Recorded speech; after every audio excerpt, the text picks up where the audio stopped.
प्रथम और प्राची एक दूसरे की बाहों में सुकून की नींद सो रहे थे। सुबह जब प्राची की नींद खुलती है तो खुद को प्रथम की बाहों में पाती है। प्रथम इस वक्त सोते हुए किसी बच्चे की तरह लग रहा था।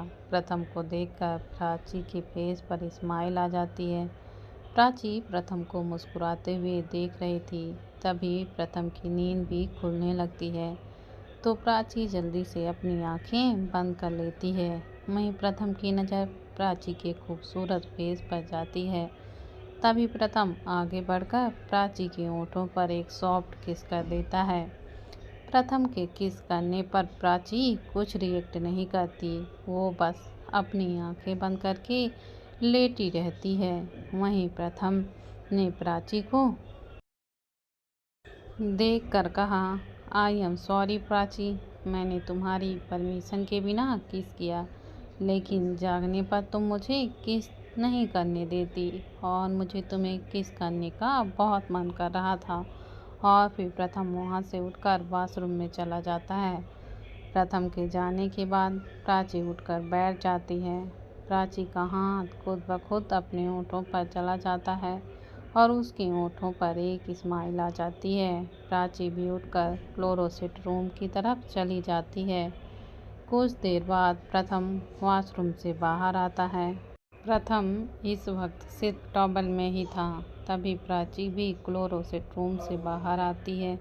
जैसे ही प्राची की नज़र प्रथम पर जाती है तो जल्दी से अपनी आंखें फेर लेती है। प्रथम तो आराम से मिरर के सामने खड़े होकर अपने बाल सुखा रहा था। प्राची चोर नज़रों से प्रथम को देख रही थी। प्राची ने पहली बार प्रथम को ऐसे देखा था। प्रथम की बॉडी उसे अपनी तरफ अट्रैक्ट कर रही थी। प्राची प्रथम को देखकर अपना सलाइवा कटक रही थी। तभी प्रथम की नज़र प्राची पर जाती है, जो चोर नज़रों से उसे ही देख रही थी। ये देखकर प्रथम के फेस पर स्माइल आ जाती है। प्रथम अपने कदम प्राची की तरफ बढ़ा देता है। प्रथम को अपने तरफ आता देख प्राची की धड़कनें बढ़ जाती हैं। प्रथम ने प्राची के पास आकर कहा, ऐसे छुप छुप कर देखने की ज़रूरत नहीं है, तुम मुझे सामने से ही देख सकती हो, मुझे कोई एतराज़ नहीं है। तो प्राची ने इधर उधर देखते हुए कहा, मैं तुम्हें नहीं देख रही थी और ना ही मुझे तुम्हें देखने का कोई शौक़ है। तो प्रथम ने प्राची की तरफ देखकर कहा, अच्छा, लेकिन मुझे तो ऐसा नहीं लगता है, तुम छुप छुप कर मुझे देख रही थी। तो प्राची ने वॉशरूम की तरफ जाते हुए कहा, ऐसा कुछ नहीं है, समझे तुम। और फिर वो जल्दी से वॉशरूम की तरफ चली जाती है। वहीं प्रथम मुस्कुराते हुए क्लोरोसेट रूम की तरफ चला जाता है। कुछ ही देर में दोनों रेडी होकर नीचे पहुंच जाते हैं। आज प्राची की पहली रसोई की रस्म थी। प्राची के घर वाले जा चुके थे, अभी बस दिया रुक गई थी। वहीं प्राची किचन में सबके लिए ब्रेकफास्ट बना रही थी। आज प्राची काफ़ी खूबसूरत लग रही थी। रेड साड़ी, मांग में सिंदूर और हाथों में भरी हुई चूड़ियाँ। कुछ ही देर में प्राची ने सबके लिए ब्रेकफास्ट बना लिया था। सब डाइनिंग टेबल पर बैठकर नाश्ता कर रहे थे। तभी शिल्पी जी ने कहा, प्रथम, तुम्हारी हनीमून टिकट मैंने बुक करा दी है, परसों शाम को तुम लोगों की फ़्लाइट है। तो प्रथम ने कहा, मॉम, हम अभी नहीं जा सकते। तो शिल्पी जी ने कहा, क्यों, कोई प्रॉब्लम है क्या? तो प्रथम ने कहा, मॉम, ऑफिस में काम ज़्यादा है, शादी की वजह से पहले ही हम ऑफिस नहीं गए थे, जिस वजह से काम पेंडिंग पड़ा हुआ है। अभी हमें वो काम पूरा करना है, इसलिए हम नहीं जा सकते। तो शिल्पी जी ने कहा, अरे ऐसे कैसे, मैंने तुमसे पहले ही कहा था, अब तुम मना कर रहे हो। तो प्रथम ने कहा, मॉम, हम नेक्स्ट मंथ चले जाएंगे, लेकिन अभी पॉसिबल नहीं है और प्राची का कॉलेज भी तो है। तो शिल्पी जी ने कहा, ठीक है, जैसा तुम्हें ठीक लगे। और फिर नाश्ता करने के बाद रुद्र और बाकी सब ऑफिस के लिए निकल जाते हैं। पहले ही उन लोगों की काफ़ी छुट्टियां हो गई थीं। वहीं रुचि और दिया प्राची के रूम में थे। तभी दिया ने प्राची को छेड़ते हुए कहा, आज तो कोई कुछ ज़्यादा ही चमक मार रहा है, लगता है हमारे जीजू के प्यार का रंग अभी तक उतरा नहीं। तो प्राची ने दिया को चुप कराते हुए कहा, चुप कर, कुछ भी बोलती है, तेरी शादी होने दे फिर बताती हूँ तुझे। तो दिया ने हंसते हुए कहा, अरे तू क्या बताएगी, मैं ही तुझे सब कुछ बता दूंगी हमारी सुहाग रात के बारे में।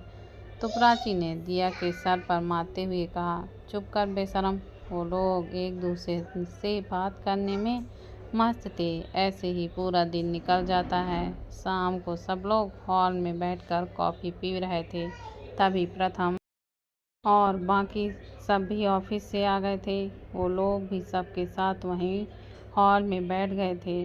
तभी शिल्पी जी ने कहा, प्राची जाओ इन लोगों के लिए कॉफ़ी भी ले आओ। तो प्राची वहाँ से चली जाती है। प्राची के पीछे पीछे रुचि भी चली जाती है। थोड़ी देर बाद रुचि कॉफ़ी लेकर आ रही थी।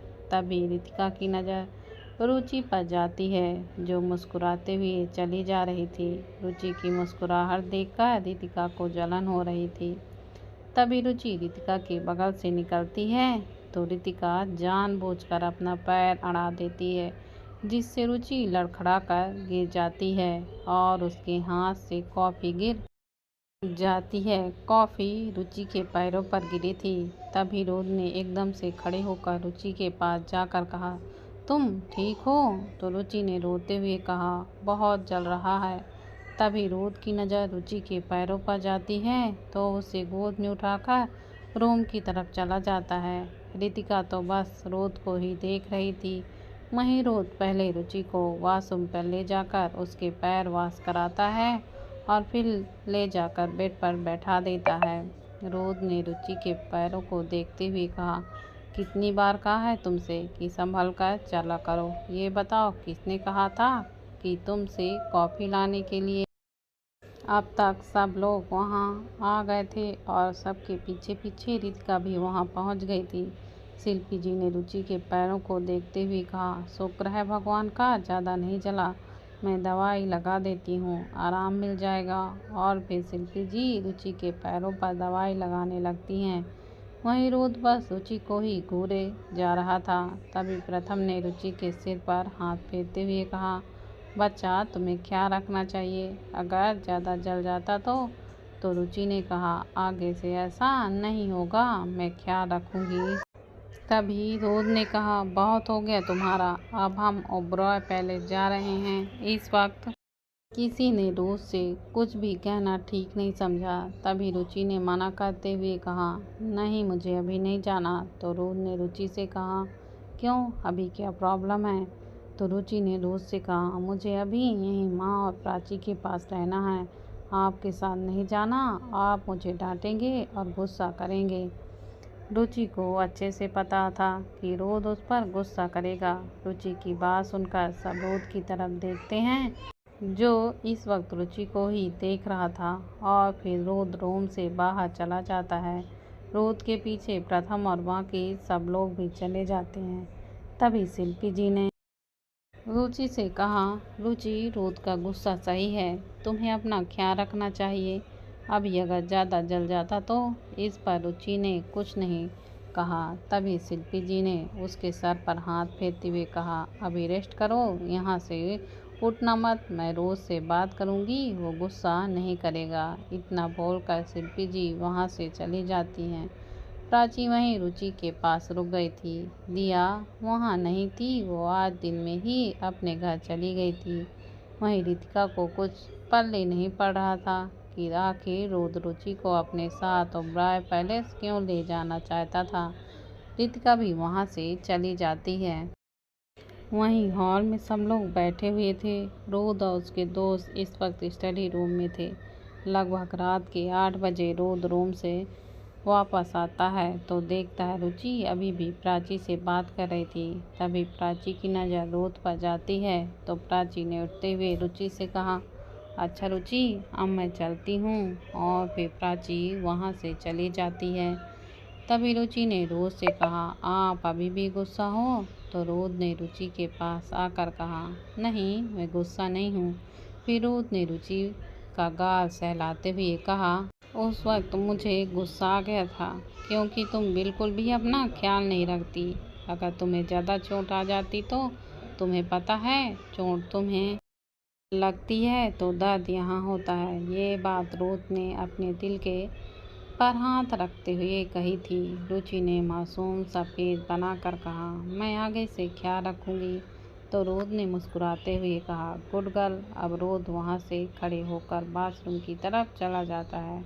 कुछ देर बाद रुचि बाथरूम से बाहर आता है। तभी रुचि ने रुचि को देखकर कहा, मुझे भूख लगी है। तो रुचि ने कहा, 2 मिनट वेट करो, मैं खाना मंगवा देता हूँ। तो रुचि ने कहा, नहीं, मुझे नीचे जाकर सबके साथ खाना है। तो रुचि बिना कुछ कहे रुचि को गोद में उठाकर नीचे की ओर चला जाता है। रुचि को इस बात की उम्मीद नहीं थी कि रुद्र उसे गोद में उठाकर ले जाएगा। रुचि ने रुद्र से कहा, ये आप क्या कर रहे हैं? आप मुझे नीचे उतारिए, मैं खुद चलकर जा सकती हूँ। लेकिन रुद्र तो हमारा रुद्र है, उसे जो करना है वो वही करता है। रुद्र रुचि को ले जाकर डाइनिंग टेबल पर बैठा देता है। रुचि को इस वक्त बहुत शर्मा रही थी। वो अपनी नज़रें नीचे झुकाए हुई बैठी थी। रितिका तो बस रुचि को घूरे जा रही थी। सब लोग साथ में बैठकर डिनर कर रहे थे। डिनर के बाद रुद्र ने शिल्पी जी की तरफ देखते हुए कहा, आंटी, कल हम लोग ओबरॉय पैलेस वापस जा रहे हैं। दादू भी वापस आ गए हैं, तो अब हमें भी वापस जाना चाहिए। रुद्र की बात सुनकर सबके फेस पर उदासी छा जाती है। वहीं रुचि की आंखों में तो आंसू ही आ गए थे। इतने दिनों में वो सबसे काफ़ी अच्छे से घुल मिल गई थी और ख़ासकर शिल्पी जी से रुचि को माँ का प्यार मिला था, जिससे वो बचपन से नहीं मिला था। शिल्पी जी के साथ रहकर रुचि को कभी भी माँ की कमी महसूस नहीं हुई थी। तभी शिल्पी जी ने रुचि का फेस उठाकर देखा तो उसकी आंखों में आंसू थे। तो शिल्पी जी ने रुचि के आंसू पोंछते हुए कहा, क्या हुआ रुचि बच्चा, तुम रो क्यों रही हो? तो रुचि ने कहा, मुझे आपको छोड़कर नहीं जाना माँ। रुचि रोते हुए शिल्पी जी के गले लग जाती है। तभी शिल्पी जी ने प्यार से रुचि के सिर पर हाथ फेरते हुए कहा, मैं तुमसे दूर थोड़ी जा रही हूँ। जब भी तुम्हारा मन करे तो मुझसे मिलने आ जाना, और कभी कभी मैं आ जाया करूँगी तुमसे मिलने के लिए। शिल्पी जी की बात सुनकर रुचि ने मासूमियत से कहा, मैं आपसे मिलने नहीं आ पाऊँगी माँ। तो शिल्पी जी ने कहा, क्यों क्यों नहीं आ पाओगी? तो रुचि ने रुद्र की तरफ इशारा करते हुए कहा, क्योंकि ये मुझे आने नहीं देंगे।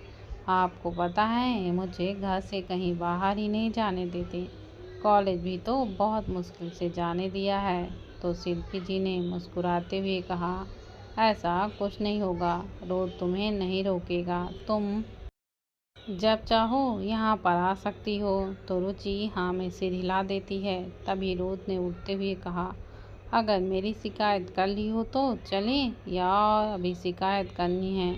तो रुचि ना में सिर हिला देती है। तो रुद्र रुचि को फिर से गोद में उठाकर रूम की तरफ चला जाता है और बाकी सब भी अपने अपने रूम में चले जाते हैं। प्रथम रूम में प्राची वॉशरूम में थी और प्रथम फ़ोन पर किसी से बात कर रहा था।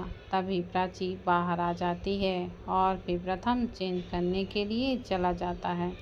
जब प्रथम वॉशरूम में था तभी उसका फ़ोन एक बार फिर बजता है। तो प्राची की नज़र प्रथम के फ़ोन पर जाती है। उस पर किसी मेघा का नाम फ्लैश हो रहा था। पहले तो प्राची कॉल को इग्नोर कर देती है, फिर कुछ सोचकर वो फ़ोन उठा लेती है। प्राची ने कॉल उठाकर कहा, हेलो। किसी लड़की की आवाज़ सुनकर फ़ोन की दूसरी तरफ जो लड़की थी उसने कहा, कौन हो तुम, और सर का फ़ोन तुम्हारे पास क्या कर रहा है? तुम जैसी लड़कियों को मैं अच्छे से जानती हूँ। उस लड़की ने इतना ही कहा था।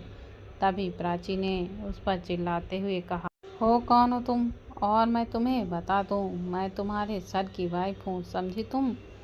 जैसी ही उस लड़की ने ये सुना तो उसने प्राची से माफ़ी मांगते हुए कहा, सॉरी मैम, मुझे पता नहीं था। तो प्राची ने कहा, अब पता चल गया ना, तो अब फ़ोन रखो। तो वो लड़की जल्दी से कॉल कट कर देती है। तभी प्रथम भी वॉशरूम से बाहर आ जाता है। प्रथम को देखकर प्राची ने उसे उसका फ़ोन देते हुए कहा, ये लो, कोई तुम्हें बहुत याद कर रहा है, बात कर लो, नहीं तो रात में पेट में दर्द करेगा। और फिर प्राची प्रथम का फ़ोन उसके हाथ में देकर चुपचाप जाकर बेड पर लेट जाती है। पहले तो प्रथम कुछ देर अपने फ़ोन को देखता है और फिर वो भी जाकर बेड पर लेट जाता है। प्राची प्रथम की तरफ पीठ करके लेटी थी। प्रथम का मन प्राची को अपनी बाहों में भरने का कर रहा था। तभी प्रथम आगे बढ़कर प्राची को अपनी बाहों में भर लेता है। तो प्राची ने कसमसाते हुए कहा, ये तुम क्या कर रहे हो, छोड़ो मुझे। तो प्रथम ने कहा, नहीं, मुझे ऐसे ही नींद आएगी और तुम भी ऐसे ही सो जाओ। प्राची प्रथम की बात सुनकर चुप हो जाती है और उसके फेस पर एक स्माइल आ जाती है। कुछ ही देर में दोनों एक दूसरे की बाहों में सुकून से सो रहे थे। वहीं रोद के रूम में रोज सोफे पर बैठकर अपने लैपटॉप पर कुछ काम कर रहा था। वहीं रुचि उसे घूर रही थी। तभी रोद ने रुचि से कहा, अब सो जाओ, अब तुम्हें नींद नहीं आ रही है। जब मैं तुम्हारे पास था तब तो तुम्हें नींद आ रही थी। कुछ देर पहले रोद रुचि के पास था और उसे किस कर रहा था, तो रुचि ने उसे खुद से दूर करते हुए कहा था कि उसे नींद आ रही है, इसलिए रोद अब अपने लैपटॉप पर काम कर रहा था। तो रुचि उसे घूर रही थी। रोद की बात सुनकर रुचि ने कहा, जब तक आप यहाँ नहीं आएंगे तब तक मैं नहीं सोऊंगी, तो आप चुपचाप यहाँ आ जाइए। रुचि की बात सुनकर रोद अपना सिर हिला देता है और जाकर रुचि के बगल में लेट जाता है। तो रुचि उसके सीने पर सर रख कर लेट जाती है। सच तो ये था कि अब रुचि को रोद के बिना नींद नहीं आती थी। तभी रोद ने रुचि से कहा, अब ये क्या कर रही हो, कुछ देर पहले तो मुझे खुद से दूर कर रही थी, अब खुद तुम मेरे पास आ रही हो। तो रुचि ने कहा, क्योंकि तब आप मुझे परेशान कर रहे थे, अब मुझे सोना है और मुझे आपके बिना नींद नहीं आती। रुचि की बात सुनकर रोद के फेस पर स्माइल आ जाती है और वो उसे अपनी बाहों में जकड़कर अपनी आंखें बंद कर लेता है। अगली सुबह रुचि की नींद खुलती है तो रोद उसके पास नहीं था, तो वो उठकर बैठ जाती है और वह सीधा बाथरूम में चली जाती है। आज रुचि और प्राची दोनों को कॉलेज जाना था, तो दोनों जल्दी से रेडी होकर नीचे पहुंच जाती हैं। पहले प्राची किचन में ब्रेकफास्ट बनाने किचन में जाती है, तो शिल्पी जी ने प्राची को देखकर कहा, प्राची तुम किचन में क्या कर रही हो, सेफ है, वो नाश्ता बना लेंगे, तुम ये सब रहने दो, वैसे भी तुम्हें कॉलेज जाना है तो इन सब चक्करों में मत पड़ो। तो प्राची किचन से बाहर आ जाती है। रुचि और प्राची हॉल में बैठे थे। तभी दोनों की नज़र अपने अपने पतियों पर जाती है जो सीढ़ियों से नीचे आ रहे थे। तभी प्राची और रुचि की नज़र रितिका पर जाती है जो मुस्कुराते हुए उनके साथ ही चली जाती है। रितिका को देखकर दोनों का तो मुंह बन जाता है। तभी रोद और प्रथम उन दोनों के पास आ जाते हैं। रुचि और प्राची दोनों को ऐसे इग्नोर करती हैं जैसे कि दोनों वहाँ है ही नहीं। तभी आदि ने उन दोनों के पास आकर कहा, और मेरी दोनों भाभियों कॉलेज जाने के लिए रेडी हैं? तो रुचि ने कहा, हाँ, बस नाश्ता करने के बाद जाएंगे। तो आदि ने कहा, ओके, तो आज फिर मैं आपको कॉलेज ले चलूँगा। तो रोद ने कड़क आवाज़ में कहा, तुम अभी और प्रथम सीधा फिर जाओगे, रुचि को कॉलेज मैं छोड़ दूँगा। आदि रोद की बात सुनकर चुप ही हो जाता है। वो अपना मुंह खोलकर कुछ गड़बड़ ना कर दे। कुछ ही देर में सब लोग नाश्ते के लिए बैठे थे। तभी शिल्पी जी भी रेडी होकर नीचे आ जाती हैं। उन्हें आज हॉस्पिटल जाना था। शिल्पी जी भी घर पर बहुत कम रहती थी। वो ज़्यादातर ट्रैवल ही करती थी। वो दूसरे शहरों पर जाकर गरीब लोगों का इलाज फ्री में करती थी और नयन जी भी कभी उनके साथ चले जाया करते थे, तो कभी बिजनेस के सिलसिले में इंडिया से बाहर रहते थे। सब लोग साथ में बैठकर ब्रेकफास्ट कर ही रहे थे। कुछ देर बाद रोद रुचि को लेकर कॉलेज के लिए निकल जाता है और प्रथम प्राची को लेकर आज स्टूडेंट और भी ज़्यादा हैरान थे क्योंकि आज दो गाड़ियाँ कॉलेज के गेट के बाहर रुकी हुई थीं, जिसमें से प्राची और रुचि बाहर आती हैं। किसी ने भी अंदर बैठे हुए शख्स को नहीं देखा था। जब तक दोनों कॉलेज कैंपस के अंदर नहीं चली जाती, तब तक वो गाड़ियाँ वहीं रहती हैं। उनके जाने के बाद गाड़ियाँ भी वहाँ से चली जाती हैं। अभी तक सब रुचि को ही अजीब नज़रों से देखते थे, क्योंकि लोगों को लगता था कि रुचि किसी अमीर बुड्ढे के साथ है। लेकिन आज सब प्राची को भी बहुत अजीब नज़रों से देख रहे थे। वहीं प्राची और रुचि सबको इग्नोर करते हुए आगे बढ़ जाती हैं। तभी उनकी नज़र दिया पर जाती है, जो उन लोगों की तरफ ही आ रही थी। दिया ने प्राची को देखकर मुस्कुराते हुए कहा, क्या बात है मेरी जान, बड़ा ग्लो मार रही है। जूजू के प्यार का असर है। तो प्राची ने दिया के सिर पर मारते हुए कहा, चुपचाप कर और चुपचाप क्लास में चल। वो लोग अपनी क्लास अटेंड करने के बाद कैंटीन में चले जाते हैं। वो लोग कैंटीन में बैठे हुए थे कि तभी प्राची ने रुचि से कहा, क्या खाओगी। तो रुचि ने कहा, कुछ भी मस्त चटपटा मसालेदार। तो प्राची ने कहा, फिर तो हमें बाहर खाने के लिए जाना पड़ेगा, क्योंकि यहाँ तो ऐसा कुछ भी मिलेगा नहीं। वो लोग बात कर ही रहे थे कि तभी रीति और उनकी दो चमचियाँ भी वहाँ पर आ जाती हैं। रीति ने प्राची को देखकर उसके पास आते हुए कहा, क्या बात है, लगता किसी अमीर बुड्ढे को फंसाकर उसकी दौलत पर ऐश किया जा रहा है। तो प्राची ने कहा, अगर तुम्हें ऐसा लगता है तो ऐसा ही सही, क्योंकि जो लोग जैसे होते हैं उन्हें दूसरे भी वैसे लगते हैं। तुम क्या सोचती हो, जैसी तुम हो वैसे ही सब हैं, जो पैसों के लिए किसी के भी बिस्तर पर पहुंचने के लिए तैयार रहती हैं। प्राची की बात सुनकर रीति ने गुस्से से उसके ऊपर हाथ उठाते हुए कहा, तुम्हारी हिम्मत कैसे हुई मुझसे ऐसे बात करने की। तो रुचि ने रीति का हाथ बीच में ही पकड़ते हुए कहा, लगता है तुम भूल गई कि मैंने क्या कहा था। मैंने कहा था कि तुम मुझसे दूर रहना, तो इसका मतलब है कि मेरे दोस्तों से भी दूर रहना। रुचि रीति को झटक देती है, जिससे रीति संभल नहीं पाती और जाकर ज़मीन पर वहीं गिर जाती है। ये देखकर वहाँ जितने भी लोग थे सब रीति पर हंसने लगते हैं। रीति ने गुस्से से खड़े होते कहा, ये तूने बिल्कुल ठीक नहीं किया, तुझे इसकी कीमत चुकानी ही पड़ेगी। मैं तुझे छोड़ूंगी नहीं। रीति गुस्से से वहाँ से जाने लगती है कि तभी उसकी नज़र एक टेबल पर रखी कॉफ़ी पर जाती है और वो गुस्से में कॉफ़ी का कप उठाकर रुचि के ऊपर फेंक देती है। इससे पहले वो कॉफ़ी रुचि के ऊपर गिरती एक अच्छा खासा लंबा चौड़ा आदमी बीच में आ जाता है, जिससे वो कॉफ़ी उसके पीठ पर ही गिर जाती है। वो आदमी रूथ का गार्ड था, जो उसने रुचि के लिए अपॉइंट किया था। पहले वो कुछ दूर खड़े होकर ये सब देख रहा था, और जब उसे लगा कि मामला ज़्यादा बिगड़ रहा है तो वहाँ पर आ जाता है। तभी उसकी नज़र रीति पर जाती है, जो कॉफ़ी का कप उठा रही थी। वो गर्म कॉफ़ी उस आदमी की पीठ पर गिर जाती है, लेकिन उसने उब तक नहीं की थी। जब रुचि ने देखा तो उसकी आंखें हैरानी से फैल जाती हैं। फिर रुचि ने उस आदमी की पीठ को छूना चाहा तो वो पीछे हो जाता है। तो रुचि ने कहा, क्या हुआ भैया, दिखाइए, आपको जल रहा होगा। तो उस आदमी ने सिर झुकाते हुए कहा, नो मैम, मैं ठीक हूँ, आप फिक्र मत कीजिए। तो प्राची ने कहा, अरे वो कॉफ़ी गर्म थी, आपको जल रहा होगा, एक काम कीजिए, ठंडा पानी डाल लीजिए, आइए हम आपकी हेल्प कर देते हैं। तो उस आदमी ने प्राची के सामने भी सिर झुकाते हुए कहा, नहीं मैम, मैं ठीक हूँ। अब रुचि को गुस्सा आ रहा था। एक तो वो हेल्प करने की कोशिश कर रही थी और उस आदमी बार बार मना कर रहा था, और ऊपर से मैम बोल रहा था, जो रुचि को बिल्कुल पसंद नहीं था।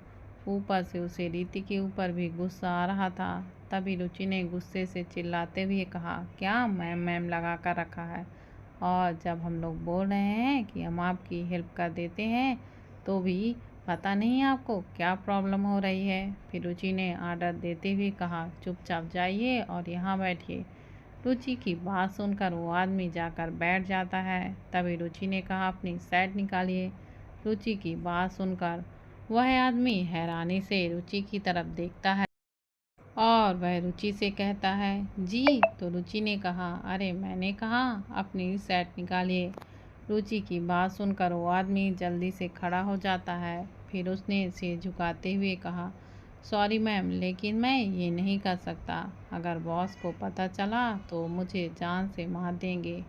आप टेंशन मत लीजिए, मैं वॉशरूम में जाकर खुद ही देख लूँगा। उस आदमी की बात सुनकर रुचि और प्राची दोनों समझ जाती हैं कि वो किसकी बात कर रहा है। अब रुचि को रोद के ऊपर काफ़ी गुस्सा आ रहा था। रोद ने उसे मना करने के बाद भी उसके पीछे बॉडीगार्ड भेजे थे और इसी तरह उनका कॉलेज टाइम भी ख़त्म हो जाता है। कॉलेज ख़त्म होने के बाद वो लोग बाहर जाकर खड़ी हो जाती हैं। तभी दिया ने अपनी स्कूटी के पास जाते हुए कहा, अच्छा मैं चलती हूँ, तुम्हें तो तुम्हारे पति लेने आएंगे, मेरा क्या, मुझे तो कोई लेने आने वाला नहीं है। तो प्राची ने कहा, तू भी जल्दी से शादी कर ले तो तुझे भी कोई लेने आ जाएगा। अभी कुछ ही देर हुई थी कि दो गाड़ियाँ आकर कॉलेज गेट के सामने रुकती हैं। प्राची अपने कदम प्रथम की गाड़ी की तरफ बढ़ा देती है, लेकिन रुचि वहीं खड़े होकर रोद की गाड़ी को घूर रही थी। रुचि को देखकर रोद को गुस्सा आ रहा था, क्योंकि वो अभी भी वहीं खड़ी थी। फिर रोद अपने फेस को मास्क से कवर करता है और जल्दी से गाड़ी के बाहर निकल जाता है। जैसे ही रोद गाड़ी से बाहर आता है, सारी लड़कियां उसे आंखें फाड़ कर देख रही थीं।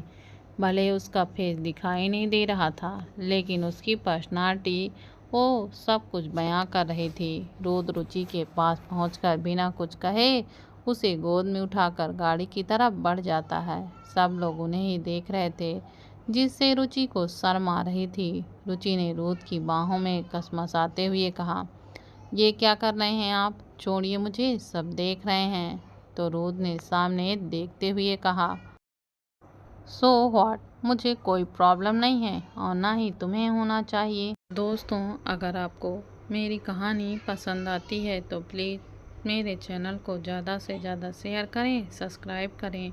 और दोस्तों, जिन लोगों ने अभी तक मेरे चैनल को सब्सक्राइब नहीं किया है तो प्लीज़ चैनल को सब्सक्राइब करें और कमेंट करना मत भूलिए। धन्यवाद दोस्तों।